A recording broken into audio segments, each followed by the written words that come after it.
রাবণের কুবের বিজয়ার্থ যাত্রা। কুবের শুনিলা যাত রাবণের কর্ম, দূত পাঠাইয়া দিলা জানাইতে ধর্ম। কুবেরের দূত রাবণে লয় মাথা, জড়ত করে কহে কুবের কথা।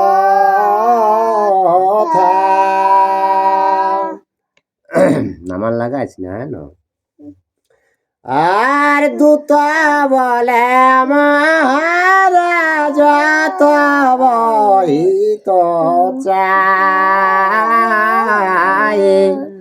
তোমারে বুঝাইতে পাঠাইল তব ভাইকে। दूसरा जोड़ात के थे कि हे रावण तोर हमरा हिते चाही, के तोके बुझाबार जन्य तोर भाई हमरा के पाठाइल। আর বিশ্বাশ্রবার পুত্র তুমি কুলে অবতার, তোমার করিতে হয় উত্তম আচার। তো দুতে গিয়ে ঠিক শোনো, তোরা বিশ্ব সর্বার পুত্র কুবের আর তুমিও বটো, তো তোমাকে কিন্তু সৎ কর্ম আচার করাটা উচিত ছিল তোর। আর দেবতার হিংসা কর দেব বনে দুঃখী, ঋষি তপস্বীর হিংসা কোন শাস্ত্রে লিখে। দেবতাদের হিংসা করিস যার জন্য দেবতারা মন দুঃখী, আর মুনি ঋষি তাদেরও তুমি হিংসা করিস, সেই জন্য তোমার কাজগুলা অন্যরকম, তোমার বিপরীত। আর দেবতারে সেরা বিপরীত ঘটে, সাধু জনে হিংসা করে পড়ত সংকটে। দেবতার সাধুজনকে যে হিংসা করে সে পরকালে ও সংকটে এসে পড়ে কে। আর দেবতার সাপে দুঃখ পায় নিরন্তর, আমার ঠাকুর যক্ষ রাজ ধনেশ্বর। তো মুনি ঋষিকে দুঃখ দিলে অভিশাপে তাকে ঢের ভোগ করতে হয়। তো আমাদের রাজা যে যক্ষ কুবের, তো ও নিচু ধর্ম কর্ম করে গিয়ে আর করিলেন উগ্র তপমলয় শিখরে, আর সর্বদা বিরাজে তথা পার্বতী শঙ্করে। আমাদের রাজা মলয় পর্বতে যায় কঠোর তপস্যা করে, তো সে জায়গায় পার্বতী আর শিব ঠাকুর সেই জায়গায় বসবাস করে। আর ছদ্ম রূপে ভ্রমে ন চিনিতে কেহ নারে, দুইজনে করে কেলে মলয় শিখরে। তো তারা দুজন একসাথে খেলা করে, তো কুবেরে তো চিনতেই পারে না তাকে, ওই শিব ঠাকুরকে। আর কেলে ক্রিয়া কৌতুকে ছিলেন দুইজনে, আর কুবের চাহিয়া ছিল বাম চক্ষু কনে। তো দুই লোক ঢের দিন ওরা একসাথে থাকি খেলাধুলা করলা, তো শিব ঠাকুর বাঁচকে কুবেরকে কিছু একটা দৃষ্টি করে। আর কুপিলেন ভবানে কুবের দর্শনে, কুবেরের বাম চক্ষু পুড়ে সেই ক্ষণে। তো সেটা দেখিলে কে পার্বতী করো রাগ লাগে গেলে, তখন কুবের করো বাঁ চক্ষুটা কিনা করলে ওটাকে আগ লাগিয়ে গেলে। আর এক চক্ষু পুড়ে গেল শুন লঙ্কেশ্বর, এক চক্ষে তপ করে সহস্র বৎসর। তো তাহলে কুবের এক চোখে আগে একটা চোখ তো অত গেলে পড়ে, তো একটা চোখ থাকতে মধ্যে 600 বছর তপস্যা করলাম। আর তথাপি না গুচিল দেবীর কপাল, কুবেরের আখি আছে হইয়া পিঙ্গল। মাতাল কাড়া রকম 600 বছর তপস্যা কুবের করলা, তবু পার্বতীকার রাগটা গেলেই নেই। তো ওরকমে টাকা লিখে আর কুবের আয়। আর দেবতার সাপ কভু না যায় খণ্ডন, দেবতাগণের হিংসা কর কি কারণ। তো দেবতাদের অভিশাপ কোনোদিন খণ্ডন যায় না, ওটা ঘটবে কে? তো দেবতারাকে তুমি কি কারণে এত হিংসা করো? এটা কুবেরের দুতিলে রাবণকে সান্ত্বনা দেয়।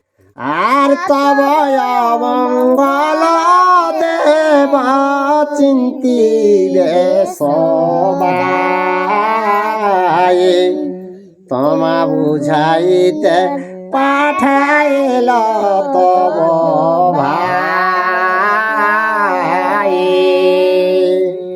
কে দেবতারাকে সব সময় তুমি সন্তোষ করবে, তোকে বুঝাবার জন্যেই তোর ভাই আমরাকে পাঠাই। আর এত যদি কহে দূত রাবণ রে, শুনিয়া রাবণ রাজা কুপিল অন্তরে। কুবের এক দূতে আগে দিকে যখন সেই কথাটা রাবণকে শোনালে, ঠিক তখন রাবণ রাজা তো ভিতরে ভিতরে রাগাই গেল।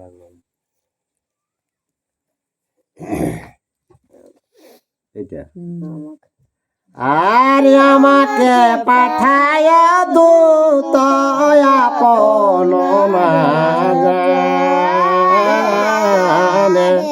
তোরে কাটিয়াজি তারে বধিব জীবনে। রাবণকে ঘামাকে এখনো চিনে নাই কে, তোকেও কাটিব আর কে তারপরে কুবেরকেও কাটিব কে। আর জ্যৈষ্ঠ ভাই বলে তাই এত দিন সহি, আর নিকট মরণ তার শুন তরে কই। তো বড় ভাই বলে কে এতদিন ক্ষমা চায় রই, তো কে আর ক্ষমা চাওয়া হবে নাই কে, তাকে শোনা হবে। আর কোন অহংকারে তো কহিলি কথা, হাতে ঝান্ডার হাতে খান্ডা করে দুতের কাটে মাথা। তো রাবণে কত হাতে খান্ডা মানে অস্ত্র হবে কিরে, তো দুধ গিলাকে তখন নিয়ে দিলেন রে বউ। আর দুতে কাটি সাজিল কুবেরে কাটিবারে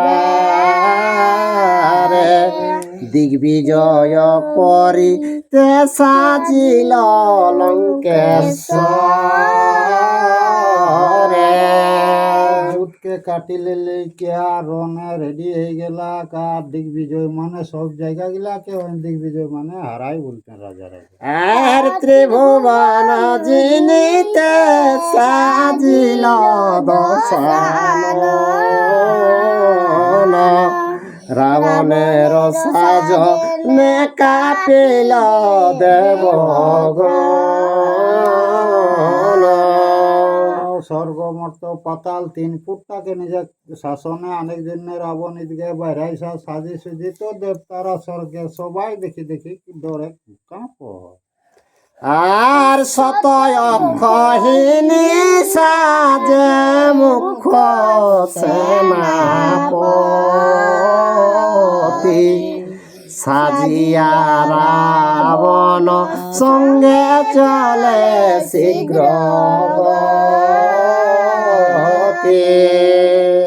সত্তর কোটি সেনা মুখ্য সেনাপতি ওগুলা বড় বড় বীর 70 কোটি নি কহিনী শত কহিনী খোহিনী রত্নাটা সেনা মুখ্য গিলা যেগুলা মেন গিলা আরো তো সৈন্য গাদা গাদা আছে এগুলা সব সাজিলে লিখে রাবণের সাথে ডর আর সাজিয়া আর শতয় খহিনী লীলা জাঠি অজপড়া 3 কোটি সাজিয়া চলিল তাজা ঘোড়া তো 100 কোটি ওরকম ভাবে সাজলা আর 3 কোটি আবগা ঘোড়া মাহুত সাজি গেলা আর 3 কোটি ইন্দ্ররথ করিল সাজন মানিকের চাকা রত সোনার গঠন 3 কোটি রথ সাজালা মানিকে চাকা গিলা আর সোনাকর তৈরি কে এরকম ভাবে 3 কোটি সোনাক রথ সাজায় কোনটা ওটা এইটাই আর রাহুত মাহুত হস্তে সাজিল পার আছু কন্যের কাজ দেবে চমৎকার তো হাতি মাহুত আরো যে কতক সাজি গেলা তো সেই সাজটা দেখিলে কে দেবতারা চমৎকার হয়ে যা যে রাবণ কোনটা না কিরে আর সেনাপতি গণ নড়ে বড় বড় বীর যার বানা ঘাতে পর্বত হয়চি আরো বড় বড় বীর যেগুলা যারা কর বানাক ঘাতে পাহাড় গিলা ছেসরায় যায় সেই রকম রকম বীর গিলা যায় আর কম্পমান প্রহস্ত চলে সটনি সট আর শনিতাক্ষ বীরু পাক্ষরণে উৎকট শনি ঐক্য বিরাক্ষ এরকম রকম বীর গিলা এক একটা রণে উৎকট মানে খুব একটা যোদ্ধা একটা আর ধূম্রাক্ষ ভাস্কর আদি তপন পনস বড় বড় বীর সাজয়নে করাক্ষ তো বড় বড় বীর অনেক রাক্ষস উহার তুলনায় নিয়ে দেওয়া যায় এরকম সাজা হয় আর মারি চড়াই কষ চলে নানা মায়া ধরে যত যত বীর শিলালঙ্ক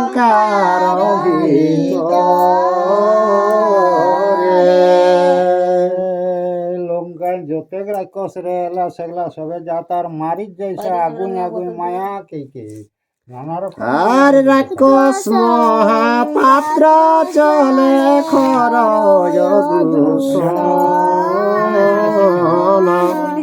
বাঁকা মুখ অষ্ট বক্র ঘর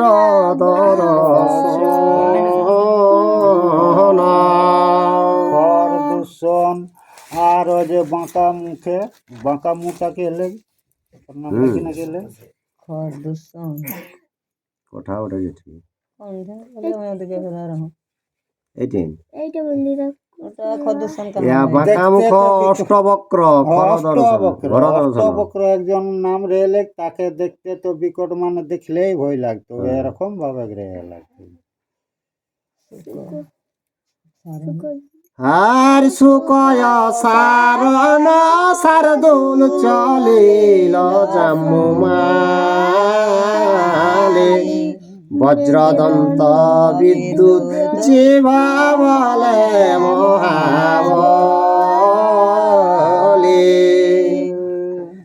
আর মহাসাপ মহাদর দুই সহদর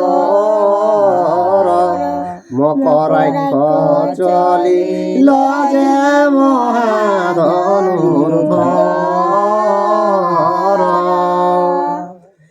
আর ত্রিভুবন জিনিতে রাবণ রাজা সাজে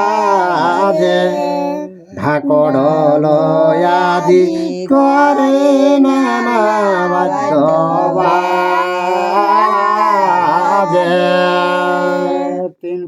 3 ফুট তাকে জয় করার জন্য রাবণ বাইরালা তো ঢাক ঢোল নানা রকম তুরি ভেরি মানে বাজে লঙ্কায় রহিলা মেঘনাদ বিভীষণ কুম্ভকর্ণ রহিল নিদ্রায় চেতন তো লঙ্কায় যতেক বিরাট থাকে সেগুলা সবে সজাত একমাত্র কুম্ভকর্ণ নিদ্রার জন্য রয়ে গেল লঙ্কা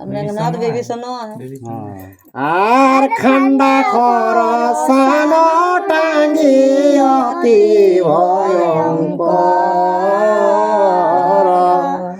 নানা অস্ত্রে সাজিয়া চলিল লঙ্কেশ্বর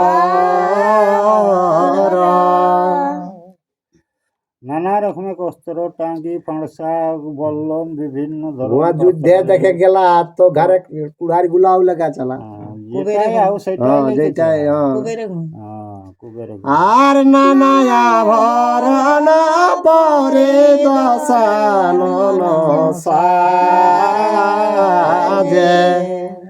আর নাহি কয়ে মন রূপ ত্রিভুবন মাঝে। জয় শ্রীরাম। তো রাবণ যে আরো অলঙ্কারে সাজেইছে তো 3 ভুবনে রকম না একটা লড়াইও এতনা সাজগো হ্যাঁ একটা লড়াইও এই ভিডিওটা যারা ইউটিউবে দেখছেন অবশ্যই একটা সাবস্ক্রাইব করে দিবেন।